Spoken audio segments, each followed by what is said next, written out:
Dobro večer, dobrodošli u Newsflash Glas Amerike na hrvatskom jeziku. Demokratski predsjednički kandidat Barack Obama prema posljednjim informacijama u prednosti je ili je izjednačen s Johnom McCainom u 8 američkih saveznih država koje se smatraju presudnima za konačnu pobjedu na izborima. Izvještajna agencija Associated Press javlja da Barack Obama sada vodi u 4 savezne države u kojima je predsjednik George Bush pobjedio na izborima 2004. godine, a u još 2 tradicionalno republikanskim saveznim državama izjednačen je s Johnom McCainom. Obama vodi u Ohaju, Nevadi, Koloradu i Virginiji, a statistički je poravnat s McCainom u Floridi i Sjevernoj Karolini.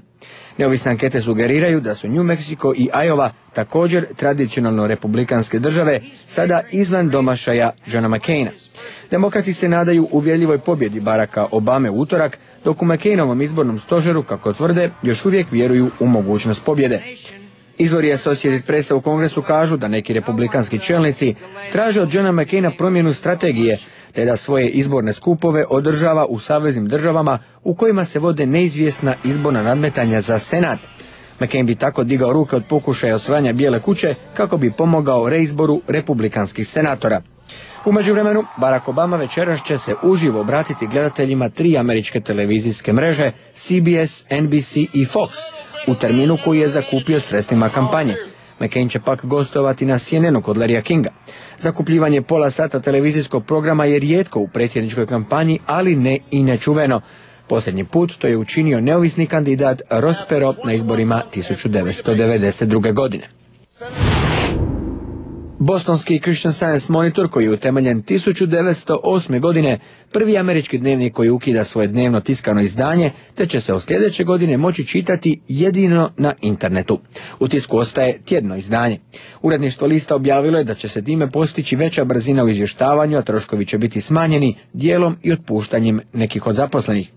Kao i u drugim američkim listovima, i Christian Science Monitoru tiraža je u posljednjih 10 godina rapidno padala, 230.000 primjeraka 1970-ih na sadašnjih 50.000 prodanih primjeraka.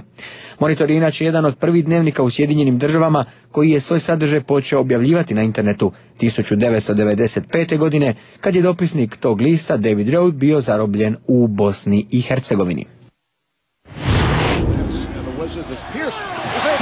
Boston Celticsi započeli su novu sezonu NBA lige pobjedom 95-85 nad gostujućim Cleveland Cavaliersima. Prije utakmice održana je svečanost obilježavanja prošlogodišnje titule, 17. u povijesti Celticsa. Paul Pierce, koji je tijekom svečanosti susprezao suze, kasnije bio izuzetno raspoložen te je ubacio 27 poena. Kod Clevelanda istaknuo se LeBron James s 22 koša. Los Angeles Lakersi razbili su Portland Trail Blazerse 96-76.